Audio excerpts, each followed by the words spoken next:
gafas porque voy a bregar con la luz del Señor. Este, esto se titula ¿Cómo caminar con Dios en los tiempos difíciles? Parece que, mire, yo hice esto y yo no había leído la lección y van a ver que parece que yo saqué esto de la lección. Porque es más o menos similar, con algunas cositas distintas.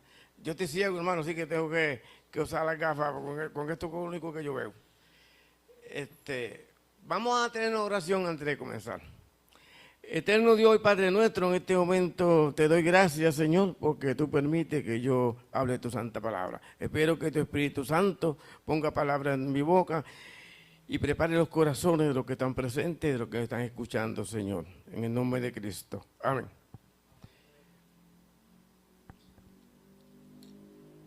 Estamos viviendo en momentos difíciles y vienen momentos más difíciles para nosotros los humanos.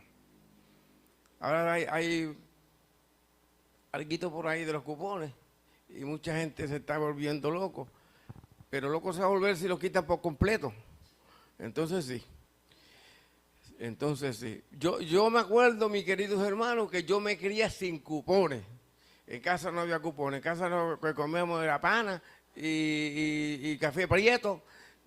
Y por eso quizás yo no crecí mucho. Pero en casa no había cupones. Y papi crió 14 muchachos. Y estamos todos vivos, gracias al Señor y en los caminos del Señor, sin cupones. Ahora si tú no tienes cupones, 400, 600 pesos de cupones para ir a los supermercados, uno no se siente feliz. Vamos a tener que acostumbrarnos un día de estos, hermanos, a vivir con lo poco, para poder confiar más en nuestro Señor. No confiar tanto en la tarjeta de los cupones, ¿verdad? Ya dije que vivimos momentos difíciles. Lo que yo voy a conversar aquí con ustedes, y quiero aclarar que ya se habló en la lección, que hay una diferencia entre andar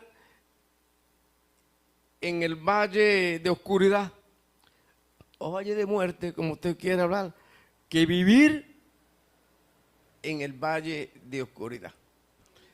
Las personas que viven atadas a la droga, a múltiples de vicios, no solamente en la droga.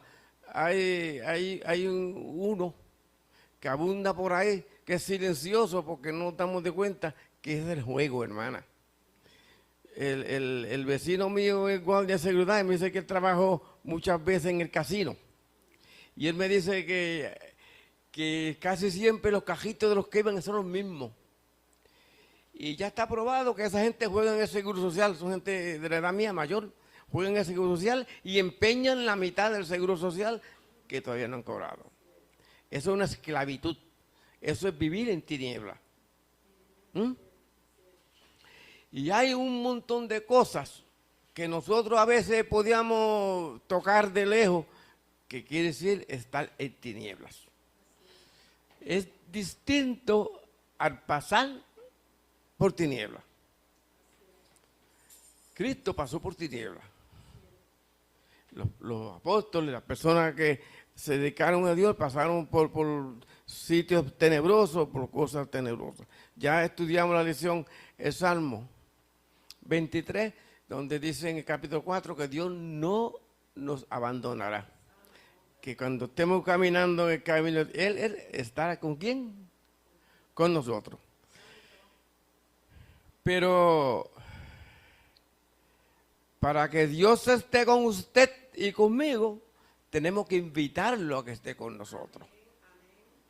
Tenemos que invitarlo. Si nosotros entonces nos vamos para el otro lado a vivir en tinieblas, pues y nosotros no lo invitamos, no puede tocar a la puerta y comer con nosotros porque no lo estamos invitando. Y Dios en eso es bien estricto. Él no interfiere en tu vida, hay libre albedrío. Dios te dice en la Biblia lo que tú tienes que hacer, pero es tu responsabilidad de que tú lo hagas. de que tú lo hagas. Es tu responsabilidad. Es tu responsabilidad. Yo tengo aquí un pasaje bíblico. Hay unos cuantos, pero tengo uno.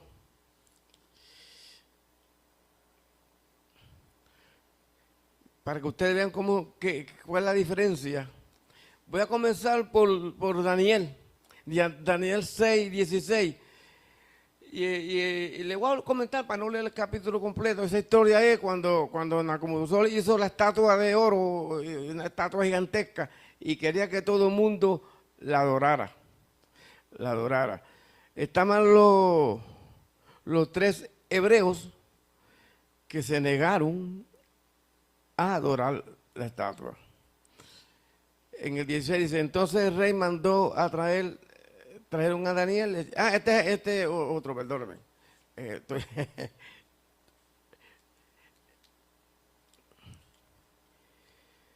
Cuando el rey trae a los hebreos, mandó a echarlo ¿a dónde? Yo creo que aquí todos ya saben la historia. ¿Un horno de qué? De fuego. Él mandó a calentar el horno 7 veces. El pasaje dice que cuando los que fueron a echar los hebreos al horno murieron a causa del calentón del horno. ¿Cómo sería eso? ¿Cómo sería eso?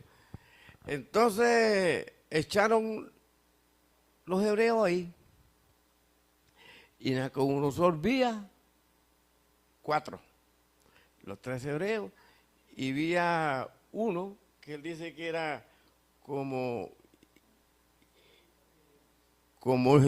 vamos, se lo voy a leer en el versículo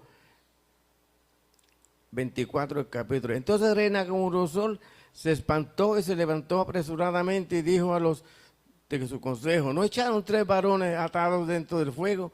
Ellos respondieron al rey, es verdad, oh rey.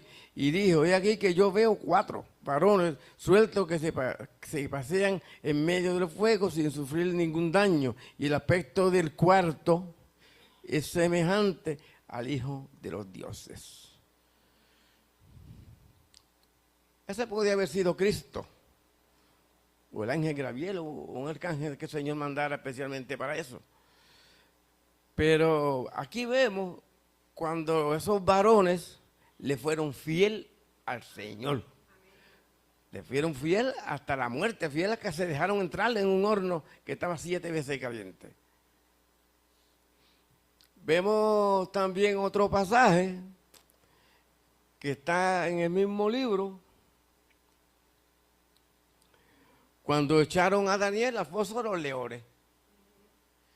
La Biblia del pasaje dice, entonces dice que entonces el rey mandó a traer a Daniel y le echaron en el foso de los leones, y el rey dijo a Daniel, el Dios tuyo, a quien tú continuamente sirves, que él te libre. Dice aquí mismo que un ángel selló la boca de los leones.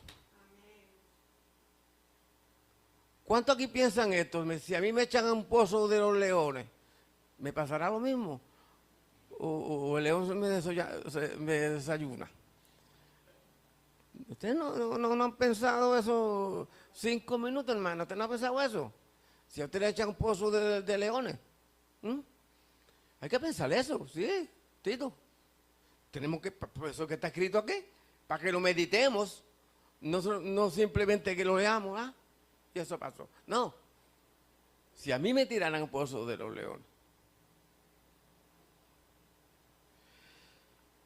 el Señor lo libró. Era gente que eran fiel a Dios. Si usted le es fiel a Dios, Dios le es fiel a usted. Es más, yo voy más lejos. Dios a veces le es fiel a uno, aunque uno no le sea tan fiel a Dios. Aunque uno tampoco le sea tan fiel a Dios. Así que cuando nosotros bregamos con Dios y hacemos, yo creo que lo más lindo que podemos hacer es alabar al Señor. Barca, seguro que sí. Eso es algo que a Él le encanta. Y inclusive Dios se mueve en la alabanza del Espíritu Santo. Dice la Biblia que cuando David tocaba el arpa, que no era un arpa, era una cítara, era una cosita parecida al arpa, los demonios huían. Los demonios huían. La- la- a- por eso es que la Biblia dice que Dios tiene millones y millones de ángeles que lo alaban. Y nosotros debemos alabar a Dios. ¿Ustedes se acuerdan el chistecito que yo hice del viejito que cantaba en el coro? Y lo movían todos los días de lado del coro, para aquí, para allá, para allá, para acá, porque él cantaba bien feo, bien malo. Y el Señor murió. Y cuando fue al cielo, le pidió disculpas a Dios. Le dijo, Señor, discúlpame que yo te cantaba en el coro y yo sé que me movieron de otro coro, no me querían porque yo canto feo, pero yo quería cantarte. Y Dios le dijo, ¿qué coro tú estás hablando? Yo no sé, yo al único que te oí era a ti. Así, hermano, que así es la cosa. Tenemos que alabar a Dios de corazón. Tenemos que alabar a Dios. No alabar a Dios con intención de alabarnos a nosotros o que los demás nos alaben a nosotros. Mira qué lindo canta ese. Mira que te voy Tito, te voy por ejemplo. Mira ve qué lindo canta Tito. No, nosotros, Tito, tenemos que alabar nosotros a Dios. No importa lo feo que cantemos, no importa cómo podamos, a tratar de hacer un esfuerzo a alabarlo. Eso es con nosotros. Para cuando nos metan en el foso de los leones, el ángel le selle la mano al león. Cuando nos metan en el horno de fuego, el Señor esté con nosotros, el ángel nos proteja. Pero a veces estamos lejos de eso. Entonces caemos en la prueba y tenemos que pasarla por completo. Ahora, la Biblia dice que a veces nuestras pruebas nos llevan a otro nivel, a otro sitio. Y a veces no nos pueden quitar la mitad. Es como cuando usted está en la universidad tiene que coger el doctorado completo o lo que sea. Tiene que graduarse. Nosotros tenemos una prueba, a veces nos dura más tiempo, nos dura menos tiempo. Pero esa prueba al final del camino nos va a traer bien. Yo tengo una historia aquí. Déjame ponerme. Vamos a ver si la conseguimos.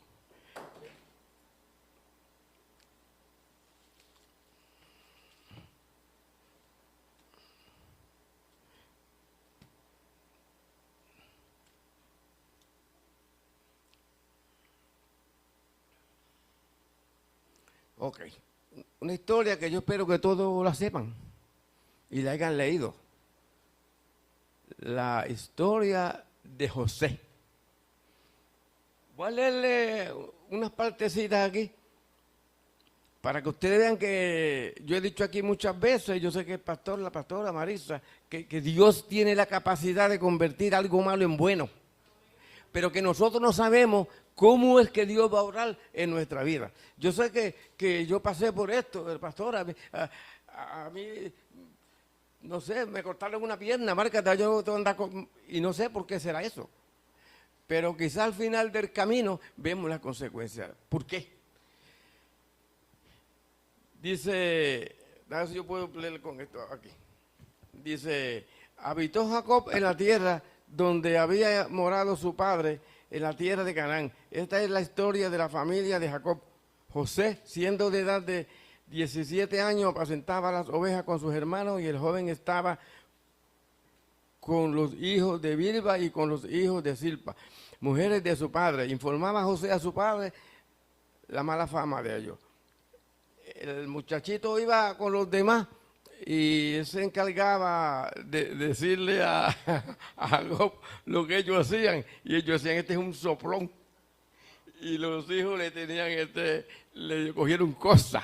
Entonces Jacob lo amaba. Que Jacob, pues, aquí una cosa rara que en el pasaje habla de Jacob y de Israel, es la misma persona, ¿verdad? Jacob le mandó a hacer al nene una túnica de colores, que si se la hace, tendría un problema con la túnica de colores, pero ¿para qué tiempo no? Entonces la túnica que valía dinero. Y los hermanos, como él decía las cositas que ellos hacían mal a papá, los hermanos, uno de ellos decidió que había que matarlo. Estoy avanzando, capitulando lo que vamos a capítulo. Hay que matar al muchacho. pero que Dios tenía un plan.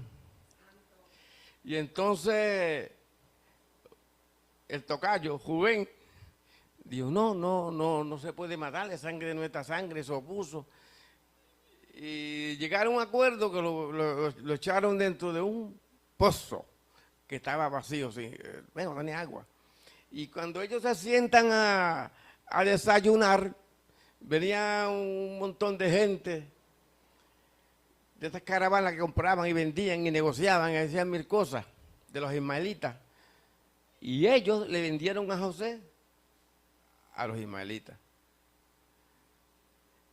Los ismaelitas lo llevan a Egipto y allá viene Potifar, que era jefe de la guardia de Faraón, y lo compra.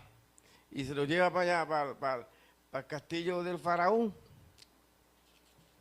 Allá José, pues está mucho tiempo, crece.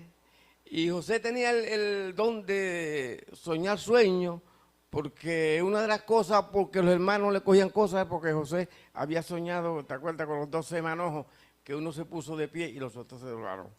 Y soñó también con el sol, la luna, unos sueños que tenían que ver con la familia. Y ellos eso le perturbaba, le molestaba, se llenaron de envidia.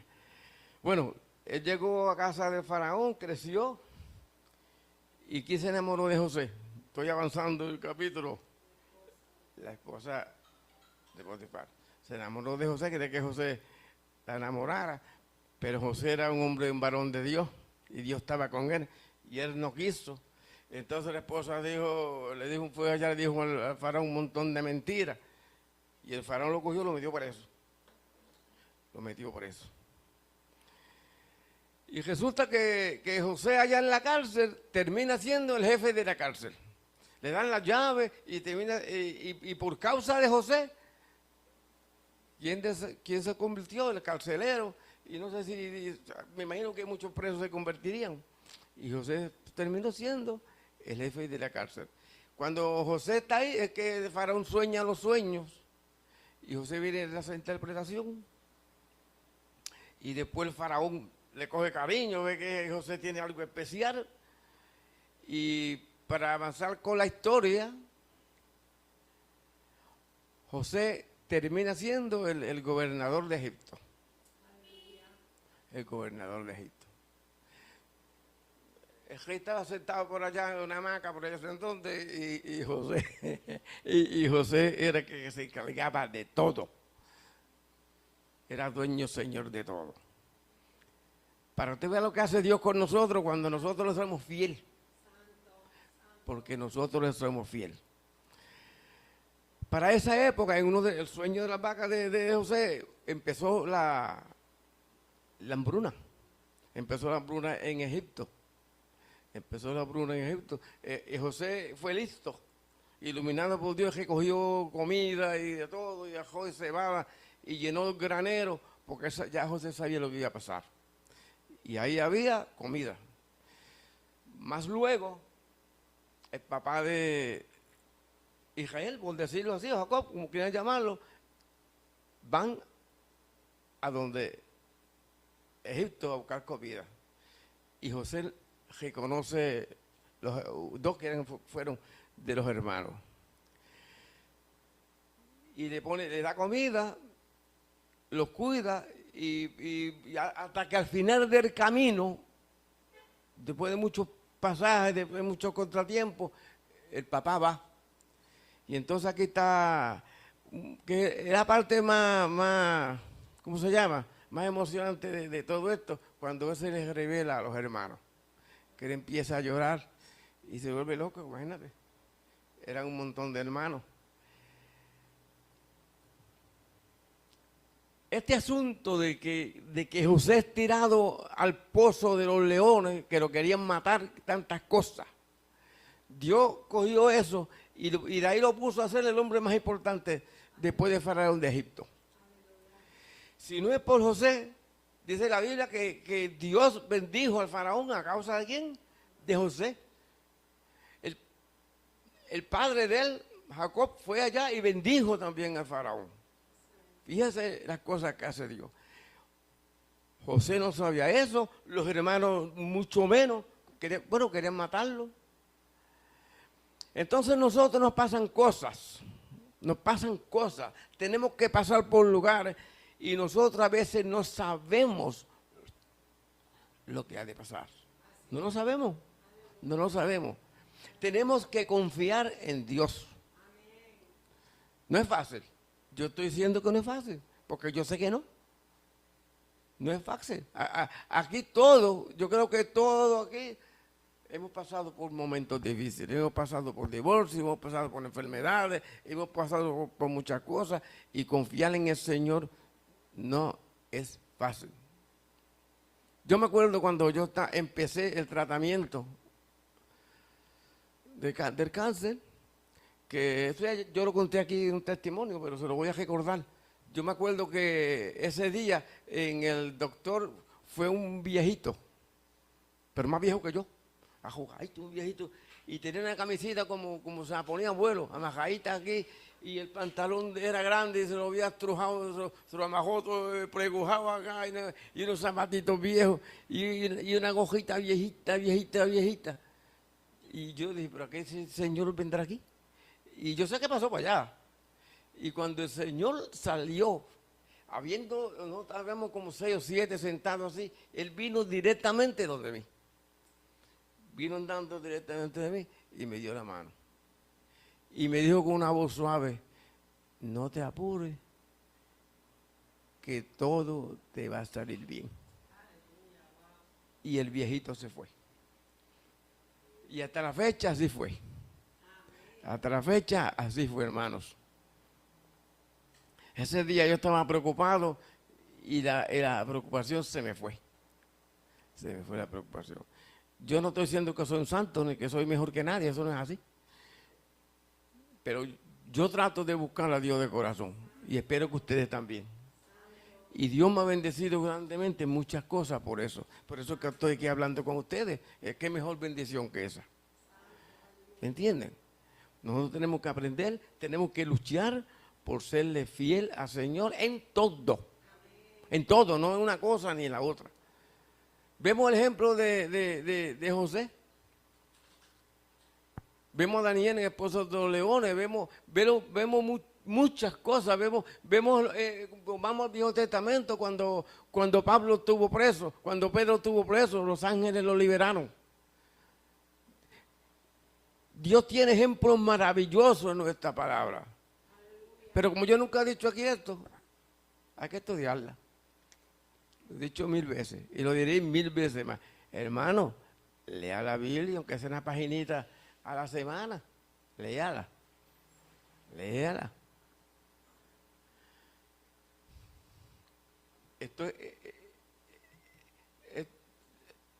El camino hacia Dios, yo diría que la Biblia es la cajeta que nos podemos montar, no podemos hacer una comparación para caminar hacia Dios.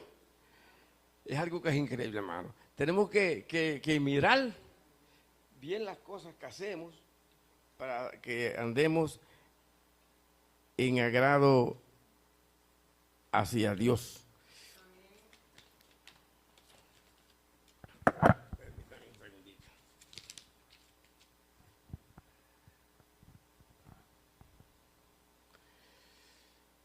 Nosotros, ya dije antes, quiero repetir que hemos pasado por caminos tenebrosos. La lección decía, o aquí, yo creo, 1, 2, aquí delante que no se divorció la hermana. ¿Usted no? Aquí yo creo que casi todos hemos divorciado. Hemos pasado por un caminito bastante tenebroso. Y en el mío, no. A todos nosotros se nos enfermaron familiares, a mí se me murió la mamá, el papá, los tíos, de todo. Ya lo que me quedan son los hermanos. Aquí yo sé que el hermano Tito ha pasado la salsa de Guayacán, según él nos ha contado. Así que todos hemos pasado por caminos difíciles. Pero tenemos que buscar a Dios para que esos caminos, la salida de esos caminos cuando salgamos allá, sea luz, sea algo bueno, no sea algo más malo. Sea algo bueno, hermano. Sea algo bueno. Porque sabemos que Cristo es el único que convierte las tinieblas en luz. Si usted tiene a Cristo, sus tinieblas, usted va por los caminos de tinieblas, eso se convierte en luz. En algo agradable, algo que podemos compartir, algo de eso. Así que lo único que quiero decirle, hermano, es que alabemos a Dios, como usted pueda. Usted no solamente alaba a Dios con canciones en la guitarra y en conjunto, usted alaba a Dios con sus actos. Usted alaba a Dios cuando ve a alguien que tiene poca ropa, usted puede servirle, darle ropa, darle comida, qué sé yo. Hay miles de cosas que podemos hacer que alaban a Dios. Y si no, viene aquí y canta. Si es músico, le trae un instrumento, canta.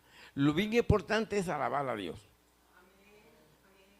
Porque el Espíritu Santo se mueve en alabanza. Alabemos a Dios con nuestros actos, con nuestras oraciones, con la forma de comportarnos, cómo comportarnos con los hermanos. Así, hermanos, que esa es mi exhortación y que estos ejemplos que están aquí de Daniel, de todos los profetas, de todos los hombres de Dios que están establecidos, eso es un ejemplo para que nosotros, nuestra fe sea fortalecida. Para que nuestra fe sea fortalecida. Así, hermano, que eso le voy a necesitar.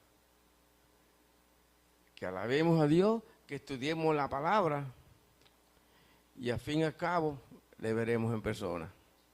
Que el Señor le bendiga.